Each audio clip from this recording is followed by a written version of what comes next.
Minecraft building has gotten easy for me, like really easy. So my friend AJ Flame dared me to make his 3 most challenging build ideas, and if I fail or quit, I will have to make a 1 billion block mega build in my next video. Will these builds be as easy as my old ones? Let's find out, starting with build number 1. Hey Woodchucks, I'm here to give you a little bit of a challenge. These builds are not going to be easy to make. For the first build, as a little warm-up, can you make a massive tropical sky island? Include some big trees, a tropical castle, and whatever you think will make this really good. Good luck, and I hope to see what you make.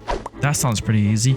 So I first began with creating the shape of the island. I used a fancy plugin named GoBrush where I could instantly generate mountains, which helped with giving the island a rocky bottom shape. Oh my god guys, look how big this looks in comparison to the world. Like the shadow is actually like bigger than this whole village. But I got the bottom of the mountain done, so let's move on to step 2.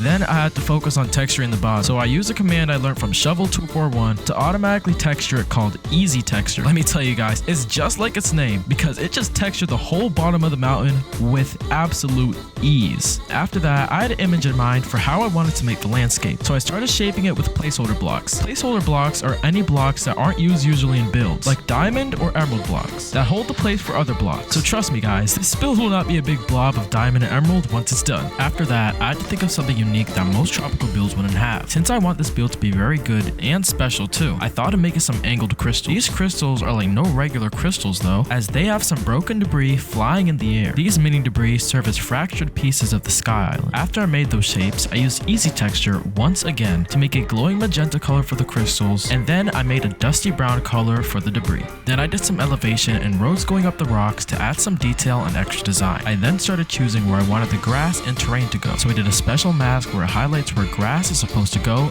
using a placeholder. After that, I made some tall, sharp, and jagged rocks to add more depth and uniqueness to the build. I then, for the 4th time, used Easy Texture to easily texture the rocks and give them a gradient texture. But then, the hard part came. The castle. I don't usually create castles for my videos because they take a long time to create, and I usually have to think about the size and the scale. But for this special occasion, I want to make this build as best as it could be. So I was thinking of making a domed castle, which is a castle with circular roofs. These castles are significantly easier to build but also look cool too, so it's a great balance of quality and time.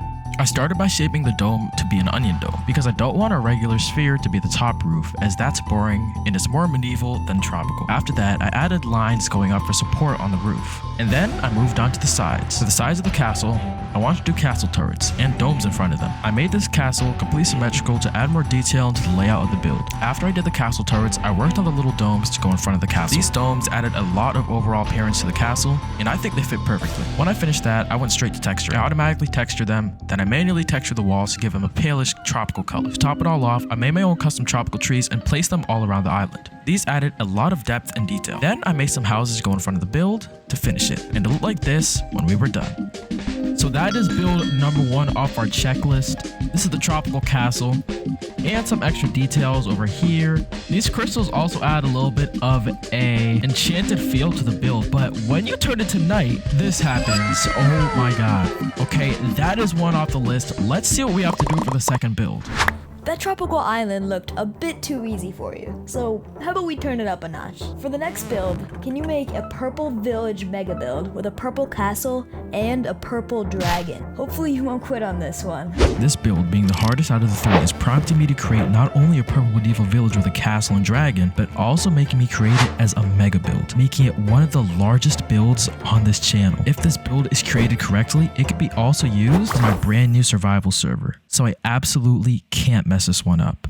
And to begin making it, I started with the terrain. I kept a box in the middle outlined for where players would spawn and where additional parts of the survival map would go. I textured the terrain relatively earlier with Easy Texture because I wanted to have a shiny brown color for the mountains. I put a diamond placeholder down to map out where the grass would be. This would be one of the most important parts on this terrain because I was going for a more realistic survival vibe on this build in comparison to the other builds that I did. After that, I made some tall square rocks to the side and inside of the war zone with an emerald block placeholder, and then started working on the spawn point. Now, since I'm working on the spawn spawn, it's the perfect time to tell you guys about my brand new Minecraft server, Onyx Survival. Onyx is an up-and-coming survival server that I will play with you guys on. Our goal on Onyx is to bridge the gap between audiences and creators, so we'll be very focused on letting our players interact with some of their favorite Minecraft creators. Not only that, but if you want to become a YouTuber or any type of social media creator, our team, including me, will help you along the way to create videos for your audience to enjoy. Join Onyx's Discord server in the first link in the description, and I will be responding to all the questions that you guys have in the comments. Also, a huge thanks to Craftlands Hosting for sponsoring this video, providing me with some of the fastest and most reliable servers that I've ever seen. And if you get a Minecraft server from the link in the description, you will get 10% off your first order. Anyway, back to the video. During that little gap I just took to announce my new server, I created the castle and made pathways and areas inside of the spawn for stuff to go. I added some houses, market stalls, and also some trees on the other side of the build to add some nature and life to the build. I also added some fantasy trees, which are these frozen blue trees, to add a little bit of extra detail to the map. Then I put the diamond blocks on the emerald terrain so I could put some grass on the spawn too.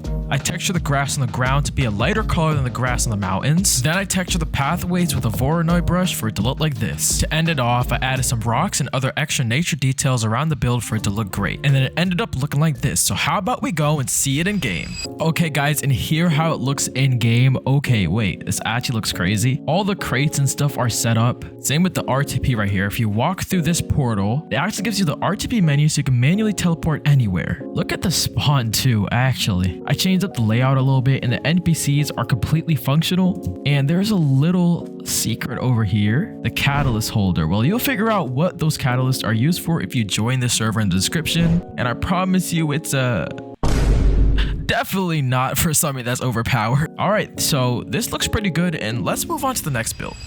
Woodchucks, for your final build, you know what time it is. Christmas time. Not really. But I want you to make a really cool Christmas type build. Make sure to add a massive winter castle, snowmen, and other big details into the build. Whatever you want, really. Don't forget, if you lose, you'll have to make a 1 billion block build for your next video. Good luck.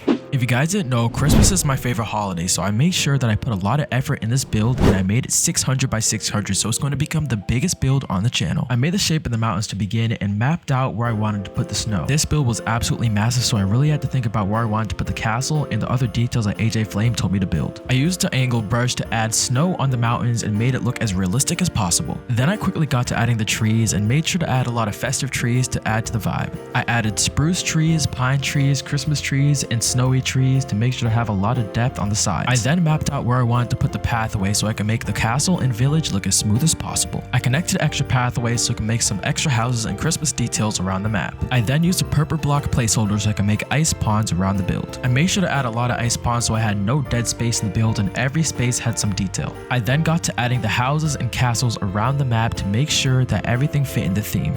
I made sure to add tons of different houses of the same theme so it could be coherent throughout. I then started adding some lamps around the map and Christmas details to make sure it looked like a Christmas themed build. And at the end, it looked like this. There were presents, snowmen, sleighs, reindeers, and ice spikes all around the map to add a festive feel to it. I think it's time to finally see the last map in person. Okay guys, this is the build in person and it looks absolutely crazy. This is the castle in the back, and these are the houses all around. And make sure to add this and a reindeer over here. The ice ponds are looking absolutely sick, and we have statues of Santa Claus and Mrs. Claus over here, standing right next to the castle. Is absolutely sick. Oh, and presents and these lamps and ice spikes. Okay. I feel like this is one of the best builds I've ever done on this channel. And if you think that you saw this build before, you probably have. I made a YouTube short of it before, and it's actually one of my favorite builds I've ever made for this channel. 600 by 600 blocks. So that is absolutely sick. Thank you guys for watching. If you reached the end, please subscribe. I only have 3,000 subscribers. I'm trying to make it to 30,000. So it would really help. Thank you guys, and goodbye.